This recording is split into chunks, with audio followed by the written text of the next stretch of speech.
বলেছিলাম আজ সেই সময় এসে গেছে। আরে তোমরা সবাই পেয়েছিলে যুব সাথী, কিন্তু আমার পেছনে মারা হয়েছিল লাথি। কি অন্যায় করেছিলাম আমি, কিন্তু আজ দেখ, আজ পাবো আমি যুব শক্তি, আর তাতেই হবে আমার বেকারত্ব থেকে মুক্তি।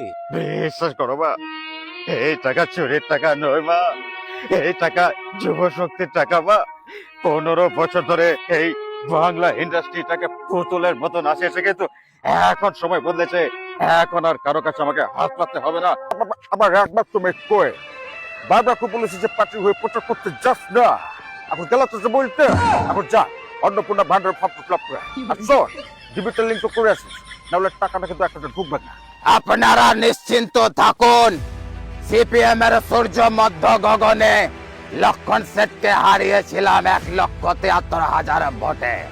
নন্দীগ্রাম না থাকলে মাননীয়া দিদি থেকে দিদিমা হয়ে যেতেন, কোনোদিন মুখ্যমন্ত্রী হতে পারতেন না।